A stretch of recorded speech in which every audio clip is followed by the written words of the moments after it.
Hello everyone, welcome to this another video of this channel. I'm Abhishek Verma and today you are watching a special video on my channel where I'm going to discuss with you my journey from college to a service based company to a product based company, that too without DSA.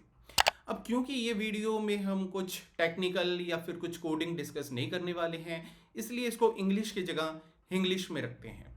और video शुरू करने से पहले एक छोटा सा disclaimer कि इस वीडियो के अंदर मेरा मकसद कुछ ये नहीं है कि हमें डीएसए की इम्पोर्टेंस को कम करना है या फिर मैं ये कहना चाहूँगा कि डीएसए यूजलेस है। इंस्टेड इस वीडियो का मेन मकसद ये है कि मैं बस आपके साथ अपना पर्सपेक्टिव शेयर करना चाहता हूँ, क्योंकि YouTube के ऊपर जब भी आप किसी डेवलपर या फिर किसी और यूट्यूबर की वीडियो देखोगे जो कि किसी प्रोडक्ट बेस्ड कंपनी है, so most of the time they will tell you कि हाँ मैंने ये वाला डीएसए कोर्स किया, अब उसके बाद मैंने उन्हीं क्वेश्चंस को रीफ्रेम करके ये वाला एक पर्टिकुलर कोर्स बना दिया है, या फिर वो आपको किसी और इंस्टीट्यूट का एक एग्जिस्टिंग कोर्स सेल करने की कोशिश करेंगे, फिर कहेंगे एंड में कि ये वाला कूपन कोड यूज़ करोगे तो आपको इतना % डिस्काउंट मिल जाएगा। तो ऐसा कुछ हम यहाँ पे नहीं करने वाले। इंस्टेड यहाँ पे मैं आपको अपना जेन्युइन जर्नी बताऊंगा जो कि मैंने बिना डीएसए के अचीव की। ये भी नहीं कहेंगे कि बिना जीरो डीएसए के, but a little bit of DSA. So वो सब बातें मैं आपके साथ शेयर करूंगा।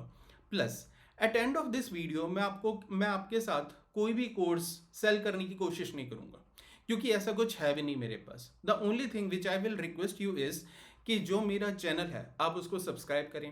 प्लस आपको अगर जावा और स्प्रिंग बूट की वीडियोस में इंटरेस्ट है तभी आप उन वीडियोस को वॉच करें, बिकॉज वो videos free of cost available हैं आपके लिए। सो बिना देरी किए स्टार्ट करते हैं मेरी जर्नी को। अब इसके लिए सबसे पहले हमें थोड़ा सा पास्ट में जाना पड़ेगा। पास्ट का मतलब हुआ यहाँ पे 2017, बिकॉज 2017 के अंदर ही मैंने अपनी कॉलेज से ग्रेजुएशन कंप्लीट की। सो मैंने अपनी डिग्री कंप्लीट की बीटेक की, जो कि थी इलेक्ट्रॉनिक्स एंड कम्युनिकेशन इंजीनियरिंग। इसका मतलब हुआ कि मैं एक नॉन सी एस बैकग्राउंड से हूँ, और मोस्टली जो लोग होते हैं वो नॉन सी एस बैकग्राउंड से होते हैं, बिकॉज सी एस और आई टी की जो सीट्स होती हैं वो कुछ लिमिटेड हुई, तो बाकी भी जो लोग आई टी में आ रहे हैं वो नॉन सी एस बैकग्राउंड के हुए। तो अब आपको पता होगा कि हम नॉन सी एस वालों का कितना इंटरेक्शन होता है कोडिंग के साथ। मैंने भी अपनी मार्कशीट्स को रिव्यू किया था अभी, और मुझे पता चला कि सेकेंड सेमेस्टर के अंदर जो सबसे पहला कोर्स था वो था प्रोग्रामिंग फंडामेंटल्स, और वो था with the help of C language. फिर थर्ड सेमेस्टर के अंदर आया object oriented programming with the help of C++ language, और फोर्थ सेमेस्टर के अंदर आया DSA data structure and algorithm, again C++ की हेल्प से। बट द थिंग इज कि इन कोर्सेज के अलावा भी बाकी सब्जेक्ट्स थे, तो जो उस टाइम मेन एक फोकस रहता है वो ये होता है कि बस किसी तरह ये वाले सेमेस्टर के लिए ये वाला सब्जेक्ट पढ़ लेते हैं, हमारे मार्क्स आ जाएं और ये सेमेस्टर क्लियर हो जाए, एंड दैट्स इट। इसके अलावा मुझे उस टाइम कोडिंग के अंदर इतना कुछ इंटरेस्ट नहीं था। सो यू कैन से कि I was completely zero in coding at that point of time. हाँ, उसके अलावा थोड़ा बहुत ये ज़रूर था कि उसमें माइक्रो प्रोसेसर्स, माइक्रो कंट्रोलर के भी कुछ सब्जेक्ट्स थे, तो उनके अंदर मैंने कुछ प्रोजेक्ट्स डेवलप किए थे। जैसे कि थर्ड ईयर के नहीं, बल्कि सेकेंड ईयर के अंदर एक 1 मंथ या फिर हम कह सकते हैं 1.5 मंथ्स की एक ट्रेनिंग थी, जिसमें मैंने एक प्रोजेक्ट बनाया था, पासवर्ड डोर लॉक प्रोजेक्ट, जो कि 8051 माइक्रो कंट्रोलर की हेल्प से था। सो वो चीज़ मैंने एक यहाँ पे ज़रूर की थी। बट अब फास्ट फॉरवर्ड करते हैं और सीधा चलते हैं 7th सेमेस्टर के अंदर। सो 7th सेमेस्टर के अंदर आईटी कंपनीज ने आना शुरू कर दिया था हायरिंग के लिए, और हर कोई उस टाइम चाह रहा था कि उनकी कैंपस से ही प्लेसमेंट हो जाए डायरेक्टली। बिकॉज हम अगर एक बात सोच के देखें तो एक जो मिडिल क्लास जो लोग होते हैं, मिडिल क्लास एक स्टूडेंट, वो क्या चाहेगा कि एक जैसी उसकी जो डिग्री है वो कंप्लीट हो, उसके बाद उसे कोई ना कोई कंपनी से ऑफर मिल जाए, वो उस कंपनी में प्लेस हो जाए, और जो भी उसकी डिग्री में जो भी पैसे लगे हैं वो सब वो कंप्लीटली फुलफिल कर सके, और एक गुड अच्छी सैलरी वो पास कर सके। तो मेरी भी मेन वही कोशिश थी। लेकिन अब हुआ क्या, क्योंकि जैसा कि मैंने आपको बताया कि मैं कोडिंग में तो ज़ीरो था, तो मैं अब कंपनीज में मैंने बैठना शुरू किया, और मैंने ऑलमोस्ट जितनी भी कंपनीज आई मैं सबके अंदर बैठा, और जिसकी वजह से मुझे मिले ऑलमोस्ट 20+ रिजेक्शंस।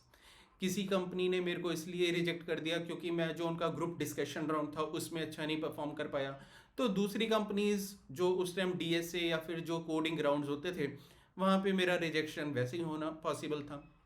अब सारी कंपनीज ऑलमोस्ट खत्म होने वाली थी और एंड में बची थी एक hope. Most of the colleges और यूनिवर्सिटीज़ के अंदर वही एक होप होती है end of the complete semester, और उस होप का नाम कई कॉलेजेस में होता है इन्फोसिस, कई कॉलेजेस में उस होप का नाम होता है टीसीएस। मेरे कॉलेज में उस होप का नाम था Infosys.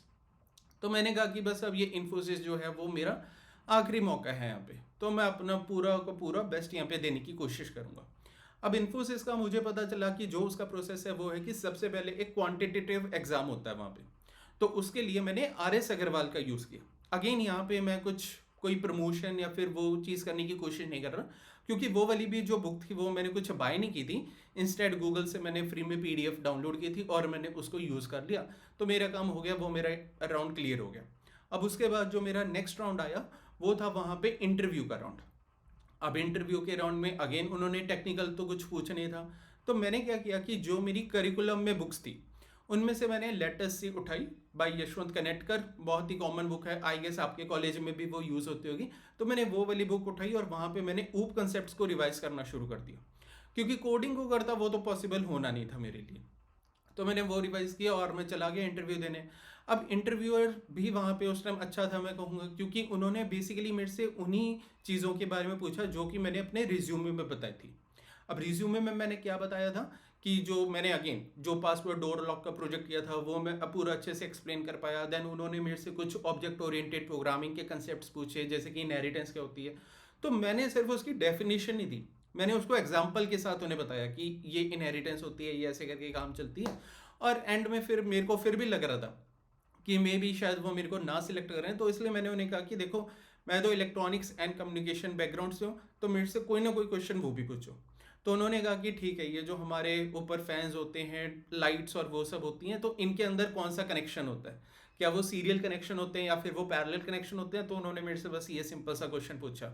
I am not sure कि मे बी उनको भी उतनी इलेक्ट्रॉनिक्स आती थी कि नहीं आती थी, या फिर उन्होंने जानबूझ के वो ईजी सा क्वेश्चन ही पूछा मेरे से।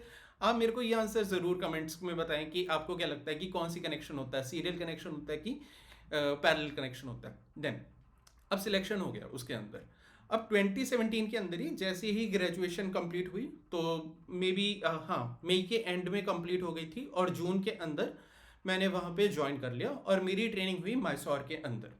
अब मैसोर का कैंपस बहुत बड़ा है, और सिर्फ कैंपस ही नहीं बड़ा, जो उनकी ट्रेनिंग भी है वो भी बहुत ज़्यादा बड़ी होती है। सबसे पहले वहाँ पे जब हम ट्रेनिंग में गए तो सबसे पहले उन्होंने पाइथन सिखाया, उसके बाद उन्होंने एसक्यूएल सिखाया। अब उसके बाद क्या होता है कि ये वाली जो दो चीज़ें हैं पाइथन और एसक्यूएल, वो तो कॉमन होती है जो कि वो सबको ही सिखाते हैं। देन उसके बाद अगेन वो अपने हिसाब से ब्रांचेस एलोकेट कर देते हैं, किसी को जावा सिखाते हैं, किसी को लिनक्स ऑपरेटिंग सिस्टम के अंदर डाल देते हैं, किसी को एआई के अंदर, किसी को डाटा साइंस, अलग अलग करके ऐसे बाइफरकेट कर देते हैं वो। और मेरे को उन्होंने उस टाइम जावा दे दी, रैंडम था वो सब। देन फिर उसके अंदर जावा सीखी, हाइबरनेट सीखा, HTML था, CSS था, JS था, और सॉफ्ट स्किल्स भी था। अब मेरे को एक चीज़ पता थी कि मैं कोडिंग में उतना अच्छा नहीं हूँ, तो इसका मतलब कि मेरे को एक्स्ट्रा मेहनत करनी है, ठीक है। क्योंकि मैं मोस्टली लोग क्या कहते हैं कि मैं कोडिंग के अंदर अच्छा नहीं हूँ, मेरी बैकग्राउंड CS से नहीं है, इसलिए मेरे को मुश्किल आएगी। मुश्किल आएगी तो वो फिर करते क्या हैं, वो फिर हार मान के बैठ जाते हैं। इंस्टेड मैंने कहा कि ठीक है, मेरे को पता है कि मुश्किल तो होने वाला है, तो मैं अपनी तरफ से बेस्ट परफॉर्म करता हूँ कि फेल नहीं होना हमें, एटलीस्ट जो भी असाइनमेंट्स, जो भी बीच में एग्जाम होंगे वो सब के सब क्लियर करने। तो क्या करता था मैं कि जो डेली वो लोग एक्सरसाइज देते थे मैं अपनी कंप्लीट कर लेता था, उसके बाद मैं उठ के दूसरों की डेस्क के ऊपर चला जाता था, जो कि मेरे साथ फेलो स्टूडेंट्स और फेलो उस टाइम ट्रेनीज होते थे, तो मैं उनके पास चला जाता था। फिर मैं देखता था कि वो कैसे करते हैं। कई बार अगर वो किसी चीज़ में अगर फंस जाते थे, उनसे वो प्रॉब्लम सॉल्व नहीं होती थी, मेरे से हो गई तो मैं उन्हें सॉल्यूशन बता देता था, या फिर कई बार मुझसे नहीं होता था तो मैं उनसे सॉल्यूशन पूछ लेता था। सो इनडायरेक्टली मैं हेल्प करता भी था और मैं हेल्प लेता भी था उनसे। ऐसा नहीं था कि मेरे से अगर वो चीज़ नहीं हुई तो मैंने वो चीज़ छोड़ दी, इंस्टेड में उनसे वो चीज़ करता था। सिर्फ कॉपी पेस्ट वाली चीज़ नहीं की मैंने। अब उसके बाद क्या हुआ कि यहाँ से फिर मेरा थोड़ा थोड़ा इंटरेस्ट डेवलप होने शुरू हो गया कोडिंग के अंदर, बिकॉज फिर मेरे को हाँ अब लगने लग गया कि ठीक है, ये अपने पॉसिबल है, ये अपने बस की बात है।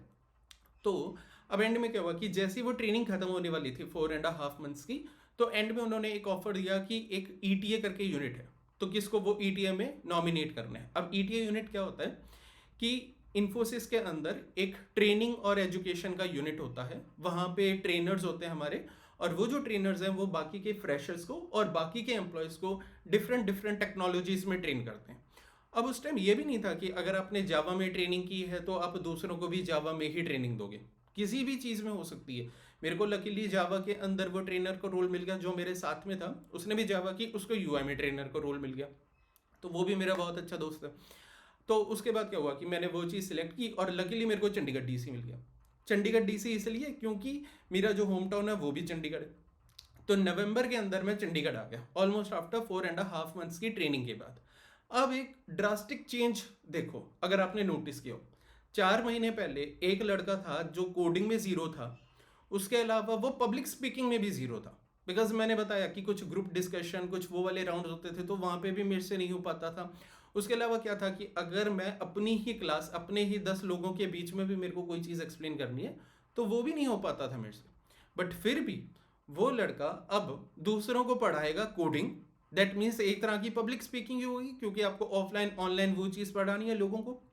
प्लस मेरे को ऐसे ऐसे बैचेस भी मिले जहाँ पे मैं 200 बच्चों को पढ़ा रहा था एक बार में, जबकि वो बच्चे भी नहीं थे, वो क्या थे, वो एक साल मेरे से जूनियर ही लोग थे। ठीक है, तो आप ये कह सकते हो कि मैं उनके लिए 5th ईयर में था, वो मेरे लिए 4th ईयर में थे। मैं उन्हें पढ़ा रहा था, क्या चीज़ पढ़ा रहा था जो कि एक साल पहले तक मुझे खुद भी नहीं आती थी, वो चीज़ ही मैं उन्हें पढ़ा रहा था। तो मुझे पता था कि मुझे तो उसमें मेहनत करनी ही है, तभी वो होगा। तो वहाँ पे मैं अपना करता गया और मुझे जावा में ही इंटरेस्ट था बेसिकली, क्योंकि जैसा कि मैंने बोला कि उसमें HTML CSS और JS थी। मैंने वो चीज़ भी कोशिश सीखने की ट्राई की बस, पर उसके अंदर उतना मज़ा नहीं आया। वहाँ पे वो लॉजिक, वो दिमाग नहीं चला उसके अंदर। जावा स्प्रिंग बूट, उसके अंदर ही मज़ा आया। तो मैंने उसी के कोर्सेज डेवलप किए, उसी की और ट्रेनिंग ली, ज़्यादा से ज़्यादा मैंने सेशंस लेने की कोशिश की ताकि मैं उस चीज़ को ज़्यादा से ज़्यादा सीख पाऊँ। अब फास्ट फॉरवर्ड करते हैं और सीधा आ जाते हैं 2022 के अंदर, क्योंकि उस टाइम तक फिर अब मेरे को लगने लग गया कि हाँ, अब मैं इस चीज़ के अंदर बहुत ज़्यादा कंफर्टेबल हो चुका हूँ। अब इतना ज़्यादा कंफर्टेबल हो चुका हूँ तो इसलिए फिर वो उतना मज़ा भी नहीं आ रहा। प्लस मैंने सोचा कि ठीक है, अब शायद बाहर ट्राई करते हैं, एक बेटर हाइक मिल जाएगी, कुछ बेटर लर्निंग्स मिल जाएंगी, तो इसके लिए मैंने स्विच कर दिया। तो हुआ गया कि मैंने 4.8 ईयर्स एक्सपीरियंस के साथ, जो कि 5 ईयर से थोड़ा सा ही कम था, तो मैंने उसके साथ डायरेक्टली रिज़ाइन कर दिया। आई मीन आप ये देखो कि मैंने इंटरव्यू नहीं दिया, मैंने रिज़ाइन पहले कर दिया। क्यों? क्योंकि मेरे को पता था कि 3 मंथ्स का नोटिस पीरियड है और कोई कंपनी इतना नोटिस पीरियड तो एंटरटेन करती नहीं। और मेरा एक ये भी था कि अगर in case at end of the 3 months मेरे को कोई कंपनी नहीं मिलती तो मैं अपना रेजिग्नेशन रिवोक कर लूँगा, क्योंकि जो मेरे मैनेजर्स थे वो बहुत अच्छे थे। वो एक सबसे बड़ी बात होती है कि आपके जो मैनेजर्स थे वो बहुत अच्छे थे, क्योंकि वो नहीं चाहते थे कि मैं उस टाइम रिज़ाइन करूं। तो फिर भी मैंने वो सोच के वो रिज़ाइन कर दिया और फिर मैं अपनी कोशिश करने लग गया। अब मैंने अभी तक का जो मेरा पूरा टेन्योर था, उसका जो टेन्योर था वो एज अ ट्रेनर था। इन बिटवीन थोड़ी बहुत चीज़ें थी जो कि मैंने भी डेवलप की थी just for my unit itself, but फिर भी most of the time it was a training, जिसमें कि मैंने लोगों को जावा पढ़ाई, मैंने हाइबरनेट किया, मेवन के सेशन लिए, JDBC के सेशन लिए, स्प्रिंग बूट था, माइक्रो सर्विस था, वो सब चीज़ें मैंने कवर कर ली थी जितनी डिटेल में हो सके, क्योंकि मुझे अगर दूसरों को पढ़ाना है तो मुझे वो चीज़ आनी चाहिए सबसे पहले। उसके अलावा क्लाउड और एजाइल के भी मैंने थोड़े बहुत सेशन लिए। बट जब मैंने जॉब सर्च करने की कोशिश की तो उस टाइम मेरे को पता चला कि भी मार्केट के अंदर तो फुल स्टैक डेवलपर्स की डिमांड है और उसके अलावा DSA एक्सपर्ट्स की डिमांड है। तो या तो फुल स्टैक डेवलपर बनो या फिर DSA बनो, खाली बैकएंड डेवलपर के लिए थोड़ा सा मुश्किल हो रहा था उस टाइम। बट तो इसलिए मेरे को ये चीज़ तो पता था कि भी आसान नहीं होने वाला। बट फिर भी मैंने कहा कि देखो, फुल स्टैक तो मेरे बस की बात ही नहीं है, क्योंकि मैंने अपनी साइड से पूरी ट्राई कर लिया उसको, फिर भी वो चीज़ हो नहीं रही है, तो उसके अंदर ज़्यादा इन्वॉल्व होने का अब कुछ रीज़न बनता नहीं है। तो मैंने क्या किया कि मैंने कहा कि चलो ठीक है, थोड़ा बहुत DSA पढ़ लेते हैं उस टाइम।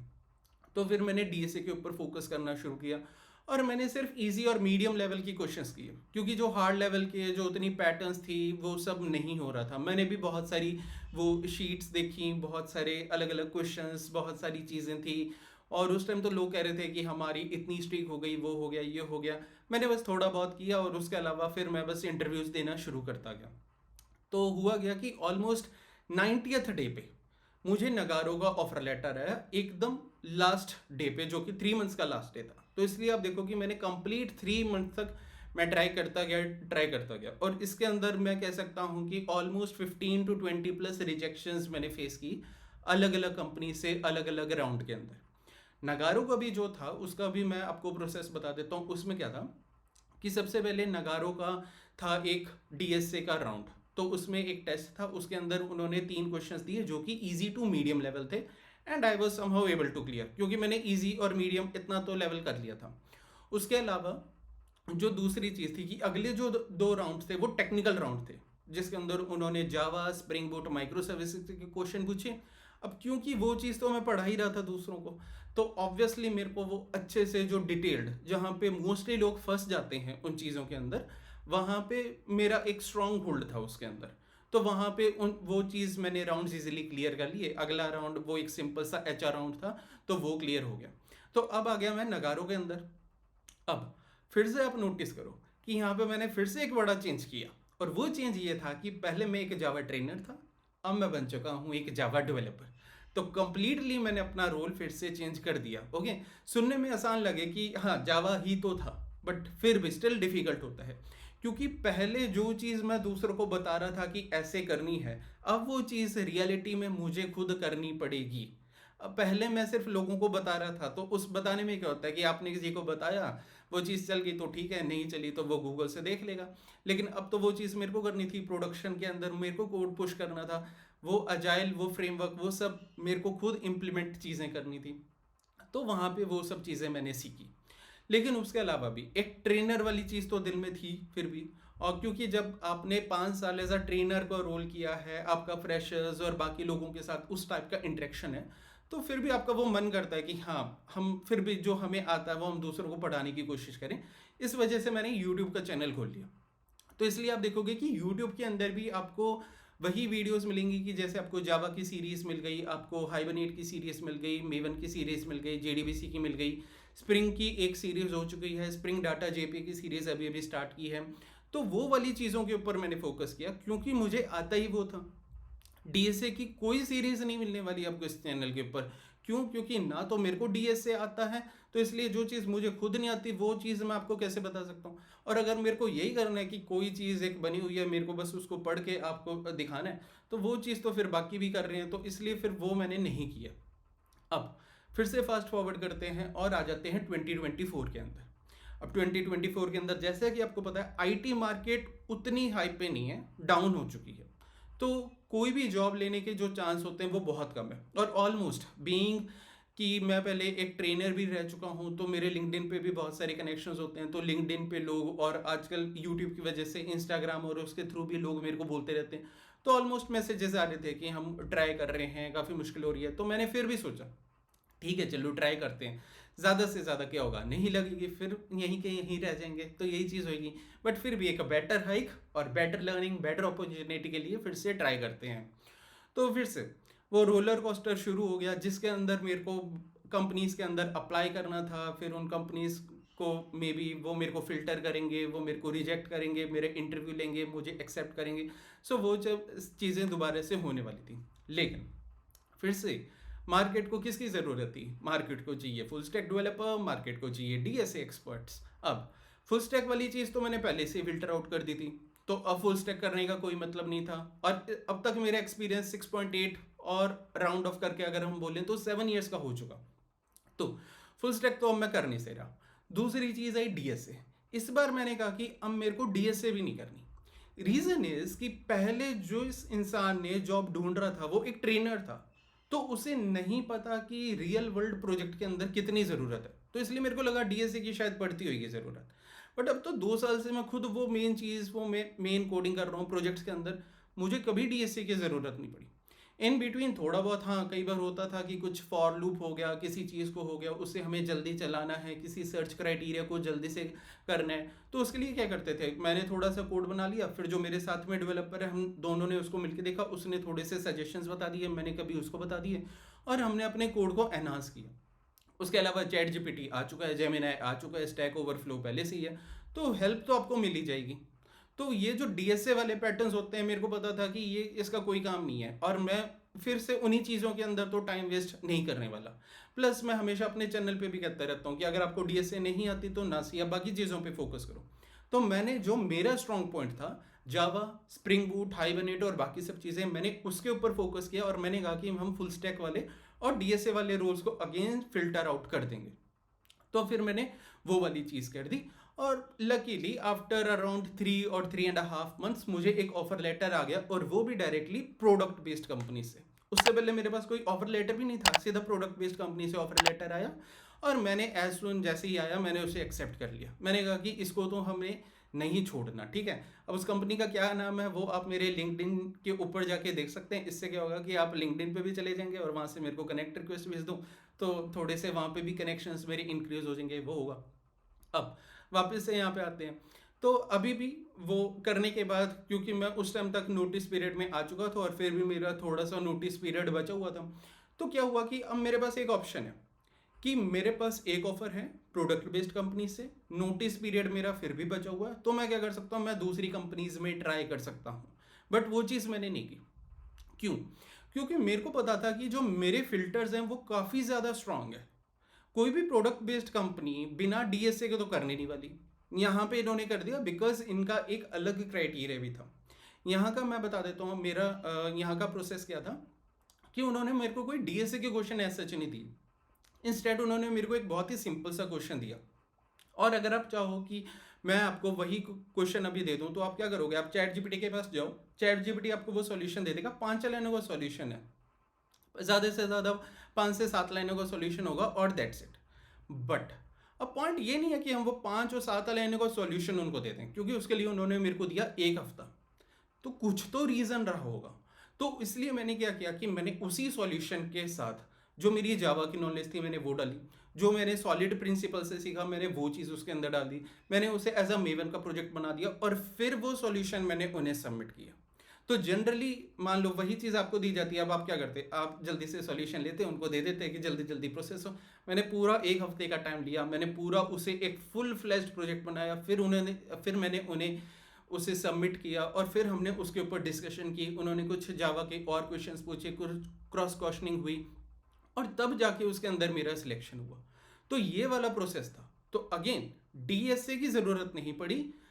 किस चीज़ ने मेरी हेल्प की, बेसिकली जावा ने, और जो चीज़ें मुझे आती थी स्प्रिंग बूट, मेवन, उन चीज़ों ने मेरी यहाँ पे बेसिकली हेल्प की, जो कि डे टू डे होती हैं। अब कई आप लोग ये भी सोचोगे कि ठीक है अभिषेक तो यहाँ पे लेजी निकला, उसको एक काउंटर ऑफर ले लेना चाहिए था, फिर उसको यहाँ पे अपनी ज़्यादा से ज़्यादा हाइक लेनी चाहिए थी। बट सी, उसका कोई रीज़न नहीं होता, क्योंकि वहाँ पे क्या होता है कि अब जब आपको पता है कि आपके फिल्टर्स इतने स्ट्रांग हैं और मार्केट की सिचुएशन उस टाइम डाउन है, तो क्यों आपको बिना बात के मेहनत करनी है। अगर आपको एक अच्छी कंपनी से ऑफर आ चुका है तो हमें उसकी रिस्पेक्ट करने की ज़रूरत है, तो हमें उस पर्टिकुलर चीज़ को करने की वो ज़रूरत है। और सामने वाला भी जो है कंपनी, उन्होंने भी तो अपना पूरा का पूरा टाइम स्पेंड किया मेरे ऊपर। तो इस वजह से मैंने कहा कि ठीक है हम कहीं से दूसरा ऑफर लेके कुछ ऐसा नहीं करने वाले, सिंपल ज्वाइनिंग कर देंगे। अब इंटरेस्टिंग बात आई कि वो जो ज्वाइनिंग थी वो, मतलब मेरा जो अभी भी काम है वो कंप्लीटली रिमोट वर्क है, ठीक है। लेकिन जो ज्वाइनिंग हुई, जो ऑनबोर्डिंग हुई, वो इंडिया में नहीं हुई, वो हुई कोपेनहेगन डेनमार्क में। तो इसका मतलब मेरे को मौका मिला अपनी सबसे पहली लाइफ की इंटरनेशनल ट्रिप करने का। और बिलीव मी वहाँ पे जाके बहुत मज़ा आया, अब भी मज़ा आ रहा है डे टू डे वर्क में। डे टू डे वर्क की आज भी अगर मैं बात करूँ तो उसमें मेरे को डीएसए का कोई काम नहीं आया अभी तक। वो ज्वाइनिंग मैंने की थी आई गेस सितंबर के स्टार्ट में, तो सितंबर ख़त्म हो गया, अक्टूबर ख़त्म हो गया और अब नवंबर आ चुका। तो अभी तक की अगर मैं बात करूं तो अभी भी उसमें डीएसए का कोई ऐसा रोल नहीं आया है और स्प्रिंग बूट का भी नहीं आया, बल्कि वहाँ पे मुझे ईजे बीस की ज़रूरत पड़ी, एंटरप्राइज जावा बीन्स की वहाँ पे ज़रूरत पड़ी, थोड़ी बहुत मेरे को एसडब्ल्यूटी एडब्ल्यूटी उन टेक्नोलॉजीज़ की भी ज़रूरत पड़ी।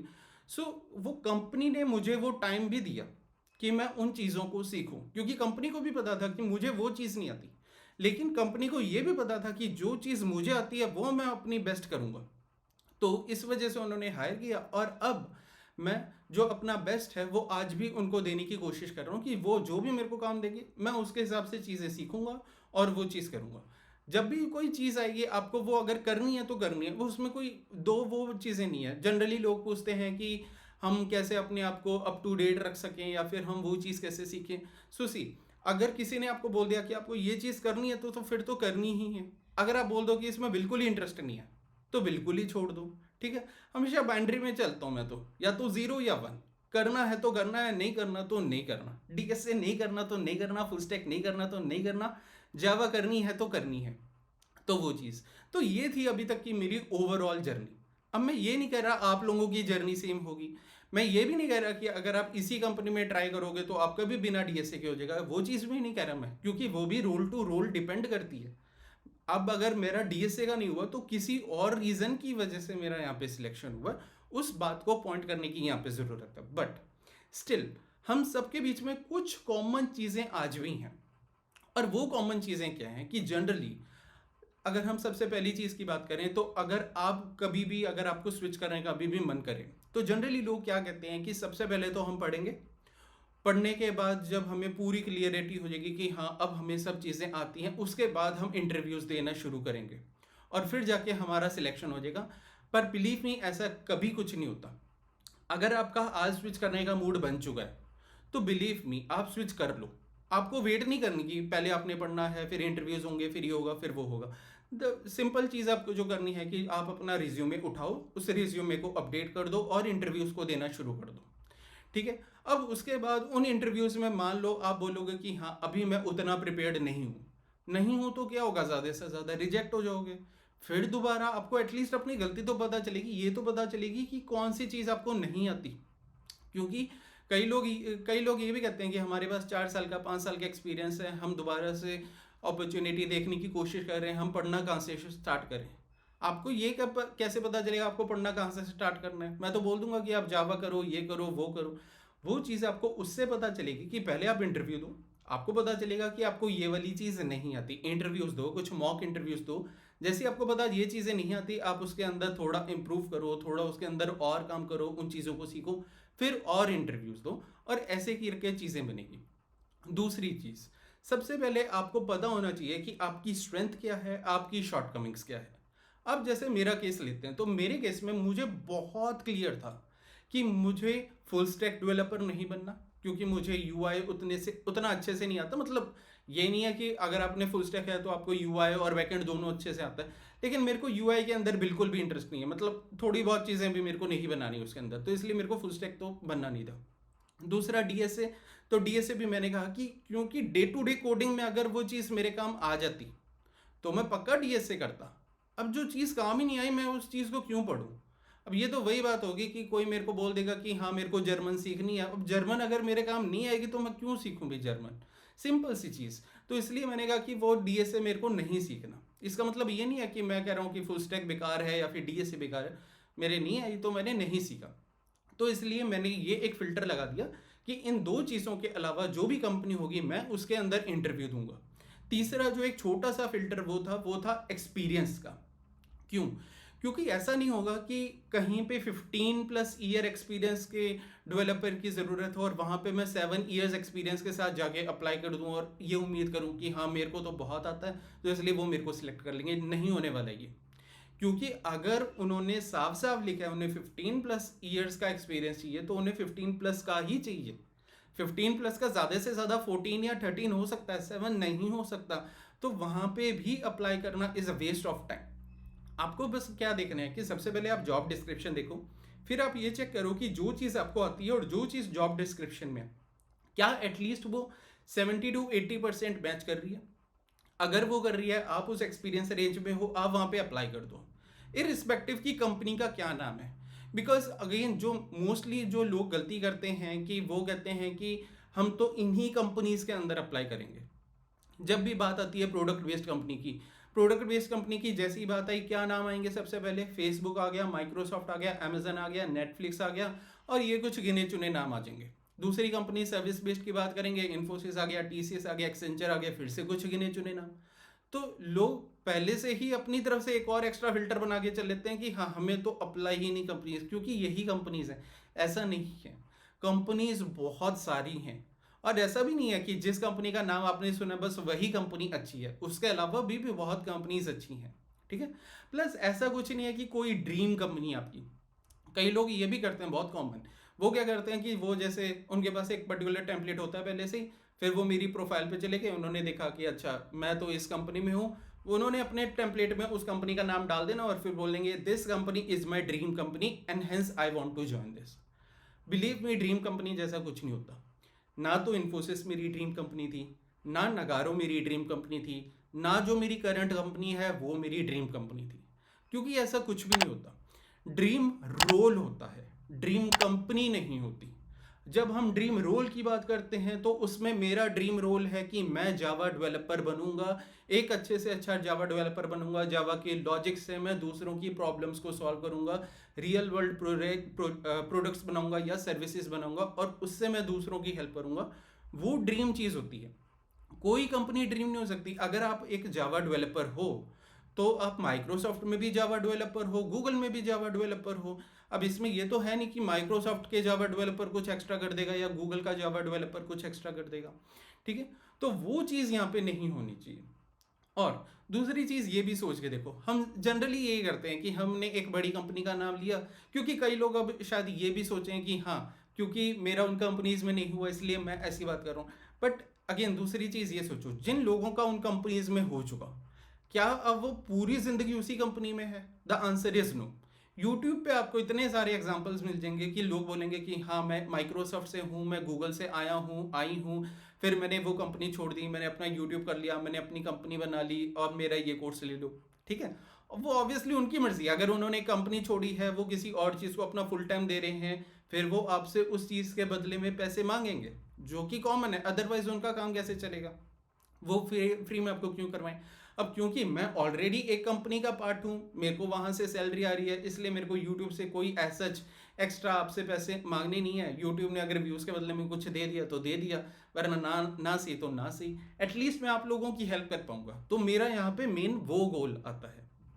तो ये वाली अगली चीज़ आ गई। देन नेक्स्ट पॉइंट इज कि लोग कहते हैं कि हम 3 महीने से 4 महीने से अप्लाई कर रहे हैं, लेकिन जैसे मैं उनसे पूछता हूँ कि आप डेली कितनी कंपनीज अप्लाई कर रहे हो, उस टाइम फिर वो बोल देते हैं कि नहीं, हम क्या करते हैं कि हमने एक कंपनी में अप्लाई किया, फिर हम वेट करते हैं 4-5 दिन कि रिप्लाई आएगा, रिस्पॉन्स आएगा, नहीं आया तो हम दूसरी में करते हैं। आपको ऐसा नहीं करना। आपको क्या करना है कि आप लिंक्डइन के ऊपर चले जाओ। अगेन अब मैं ये भी बता देता हूँ मैं कौन कौन से पोर्टल्स के ऊपर गया। मैं लिंक्डइन के पोर्टल पे भी गया, जो लिंक्डइन का जॉब सेक्शन होता है। उसके अलावा एक मॉन्स्टर या फिर फाउंडेड करके .com है, मैं उसके ऊपर भी चला गया। मैं naukri.com पे भी गया। उसके अलावा बहुत सारी कंपनीज की जो डायरेक्ट वेबसाइट होती हैं वहाँ पे भी मैं गया। सब जगह बहुत सारी वर्क डे की एप्लीकेशंस थी, बिलीव मी मैंने सब फिल की। और इस बार भी even after 7 years of experience मुझे कम से कम 15+ रिजेक्शंस अभी भी फेस करने पड़े थे। तो वो है। अब इस बार के रिजेक्शंस में थोड़ा सा एक डिफरेंस ये आया कि इस बार तो इंटरव्यू का ही चांस नहीं मिल रहा था। मोस्ट ऑफ द कंपनीज आप अप्लाई कर दो, उनके पास कोई ओपनिंग नहीं होती थी, तो वहाँ से कोई रिस्पॉन्स ही नहीं आता था, और सिंपल एक मेल आ जाता था, since we like your I mean experience doesn't match our requirement, hence we are rejecting you, best luck for the next time, ठीक है। तो अब उसमें ये नहीं है कि मेरी तरफ से कोई गलती है, मेरी कोई गलती नहीं है उसके अंदर। द ओनली थिंग इज कि उस कंपनी में ओपनिंग ही नहीं है उस टाइम। तो अगर किसी कंपनी में ओपनिंग ही नहीं है या फिर वो जो रोल है वो मेरे साथ अगर मैच ही नहीं कर रहे उस टाइम, तो फिर वहाँ पे तो रिजेक्शन होना पॉसिबल है। आई मीन उसके अंदर तो कोई दो राय है ही नहीं, वो तो होना ही होना था। तो वो चीज़, इसलिए मैं हर एक को ये कहता हूँ कि अब हर दिन जब भी एक बार आपने मूड बना लिया कि हाँ अब स्विच करना है, तो डेली की कम से कम 5 कंपनीज में आपको अप्लाई करना है। और वो वाली 5 कंपनीज होंगी जहां पे जॉब डिस्क्रिप्शन मैच हो रहा है। अगेन 60-70% इनफ, मैं ये भी नहीं कर रहा 100% जॉब डिस्क्रिप्शन मैच हो, उतना percentage of job description match हो, प्लस आपका वो एक्सपीरियंस रेंज हो, आप उनके अंदर अप्लाई करो। 5 में अप्लाई करोगे डेली की, अगर एक का भी आ गया तो भी काम बन गया। क्योंकि ये देखो एंड ऑफ द टाइम आपने किसी एक ही कंपनी के अंदर जॉब करनी है एक टाइम, ये तो है नहीं आप 2-3 कंपनीज के अंदर जॉब कर लोगे। अब क्योंकि अगर एक के अंदर ही करनी है तो जो उसके जो इंटरव्यूज होने हैं वो आपके क्लियर हो जाने चाहिए। अब उसका चाहे 1 राउंड हो चाहे 2 राउंड हो, आपके बस वो वाले क्लियर होने चाहिए। तो बस वो है।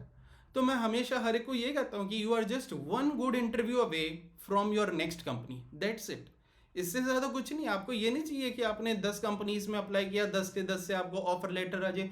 क्या करोगे इतनी ऑफर लेटर्स का? ज़्यादा से ज़्यादा मेरे को पता है कि हम यही चीज़ करेंगे कि एक का ऑफर लेटर लेके दूसरे को दिखा देंगे, दूसरे का लेके तीसरे को दिखा देंगे, हाइक लेते रहेंगे। पॉसिबल है, इसमें कुछ भी गलत नहीं है, बट स्टिल जब आपको लग रहा है कि मार्केट कैसी है, आपको मार्केट को भी देखना पड़ेगा उस टाइम, तो वो वाली उसके अंदर एक चीज़ आ जाती है। अब अगर पूरी स्टोरी की अगर हम बात करके देखें, तो हम ये एक समरी निकाल सकते हैं कि इसके अंदर मैंने कहीं भी ये नहीं कहा कि डीएसए बेकार चीज़ है या फिर फुल स्टैक डेवलपर का जो रोल है वो बेकार है। इंस्टेड मैं आपको यही सिर्फ कहना चाहूँगा, यही समझाना चाहूँगा कि आप उस जगह अप्लाई करो जहाँ पे आपको लग रहा है कि आप बेस्ट फिट हो। सिर्फ एक जॉब को लेने के लिए अगर आप कह रहे हो कि मेरे को डीएसए पढ़ना है सिर्फ और सिर्फ एक जॉब को लेने के लिए, फिर कोई फायदा ही नहीं है। हाँ, अगर उस जॉब में एक रिक्वायरमेंट है कि हाँ बहुत अच्छे से डीएसए आना चाहिए और आपको फिर वही जॉब करनी है, फिर आप डीएसए करो, उसमें कुछ नहीं है।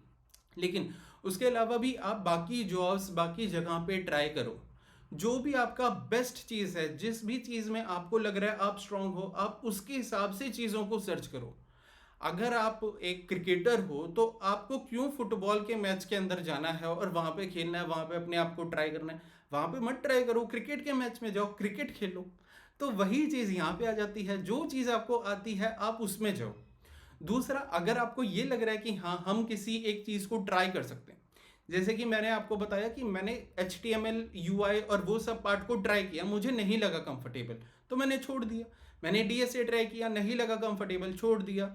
मैंने जावा की, जावा कंफर्टेबल लगी, जावा में बिलीव में बहुत सारी चीज़ है। स्प्रिंग बूट को स्टार्ट करो, फिर आपको पता चलेगा कि स्प्रिंग बूट कितना है। अब कई लोग सीधा मेरे को वो उसके अंदर कह देते हैं कि स्प्रिंग बूट को सीखने में कितना टाइम लगेगा, क्या मैं 1 महीने के अंदर स्प्रिंग बूट पूरी सीख सकता हूँ? पॉसिबल ही नहीं है। स्प्रिंग बूट अपने आप में इतनी बड़ी चीज़ है, आप सालों लगा दो तब भी आपको नहीं आने वाली। इतने टाइम एक्सपीरियंस के बाद भी अभी भी कुछ ऐसे क्वेश्चंस होते हैं जिनके अंदर मैं गलती कर देता हूँ। तो वो वाली चीज़ें यहाँ पे अभी भी हो रही हैं। तो मेन पॉइंट वही आया कि उन जगह पे आपको अप्लाई करना है जो आपको लगे कि सही है। ऐसा नहीं है कि जो चीज़ मेरे लिए काम की वो आपके लिए भी काम की। ऐसा भी नहीं है कि अगर ये डीएसए का कोर्स मेरे लिए काम कर गया तो वो डीएसए का कोर्स आपके लिए भी काम कर गया। वरना देखो सिंपल सी चीज़ है, अगर एक डीएसए का कोर्स से बात बन जाती, सारे के सारे माइक्रोसॉफ्ट गूगल के अंदर ही बैठे होते। और बिना बात के एक बात सच बोलूं कि इस प्रोसेस को हम ही लोगों ने डिफिकल्ट बनाया है। मार्केट के अंदर एक जगह डीएसए और ये वाले बड़े बड़े रोल्स भी हैं, दूसरी जगह छोटे छोटे रोल्स भी हैं। लेकिन हमने क्या किया कि हमने कहा कि नहीं, हमें तो बड़ा ही रोल लेना है, हमें तो सीधा ही बड़ा पैकेज ही लेना है। कोई एक्सपीरियंस लेना चाहते ही नहीं। बिलीव मी, अगेन कई बार क्या होता है कि क्योंकि नगारों के अंदर, इन्फोसिस के अंदर भी मेरा फ्रेशर्स के साथ कई बार वो होता था इंटरेक्शन, क्योंकि पहले मैं ट्रेनर था, फिर नगारों में भी मैंने कई फ्रेशर्स को ट्रेन किया जावा और इन सब चीज़ों में। बहुत सारे डीएसए के एक्सपर्ट्स भी आए, उन लोगों से स्प्रिंग बूट नहीं हुआ। क्यों? क्योंकि उन्हें तो सिर्फ डीएसए की ही आदत थी। और डीएसए में क्या होता है, आप लीड कोड पे गए, किसी एक वेबसाइट पे गए, एक मेथड लिखा हुआ था, उसके अंदर आपने अपना कोड कर दिया, वो चल गया, टेस्ट केस पास हो गए। उन्होंने चीज़ ही उतनी सीखी, उन्हें ये पता ही नहीं कि एक से ज़्यादा जब क्लासेस आ जाए तो एक क्लास से दूसरी क्लास में नेविगेट कैसे करना है। लोगों को ये पता ही नहीं है कि ऑब्जेक्ट कैसे बनाना है, उस ऑब्जेक्ट की हेल्प से दूसरी चीज़ को कॉल कैसे करना है। वो उस चीज़ के अंदर तो जा ही नहीं रहे। डीएसए डीएसए डीएसए, सिर्फ एक चीज़ को पकड़ के बैठ जाते हैं। फिर बाद में कहते हैं कि डीएसए की जॉब्स कम हैं या फिर डीएसए को ज़रूरत से ज़्यादा डिफिकल्ट बना दिया। अब जब हर कोई डीएसए को ही करना शुरू कर देगा तो हर एक कंपनी में देखो लिमिटेड नंबर ऑफ रिक्वायरमेंट्स है। अब कंपनीज को पता है कि हाँ हर एक को डीएसए आ रहा है, तो हर एक को बिना बात के डीएसए दे दो। आजकल जिन रोल्स में रिक्वायरमेंट नहीं हो रही वहाँ पे भी कर रही हैं। तो लकीली उस केस में मैं बोलूँगा कि मेरी कंपनी बहुत बेटर है कि जिस रोल में रिक्वायरमेंट नहीं थी उन्होंने नहीं पूछा, मेरा लकीली सिलेक्शन हो गया, अदरवाइज शायद वो भी नहीं होता। ठीक है, तो वो वाली यहाँ पे मेन एक चीज़ हमारे सामने आती है। अब वीडियो को ख़त्म करने से पहले एक और छोटी सी चीज़ बोलूँगा कि मेरे चैनल के ऊपर भी अगर आपको जावा और स्प्रिंग बूट के अंदर इंटरेस्ट है और आप टाइम लगा के उस चीज़ को सच में सीखना चाहते हो, सिर्फ ये नहीं है कि मेरे को एक अगले 1 महीने के बाद मेरे को एक जॉब लेनी है या फिर इंटरव्यू में अप्लाई करना है तो इसलिए थोड़ा सा सीख लिया। अगर आप सच में सीरियसली सीखना चाहते हो तो मेरे चैनल के ऊपर बहुत सारे अच्छे से कोर्सेज हैं, बहुत अच्छी अच्छी वीडियोस हैं, पूरी की पूरी प्लेलिस्ट है फुल डिटेल के अंदर। आप वो सीखो, आपको लॉन्ग रन में वो चीज़ें पक्का हेल्प करने वाली हैं। एंड उसके अलावा भी ये सब वीडियोस और ये सब चीज़ें तो फ्री में है ही हैं।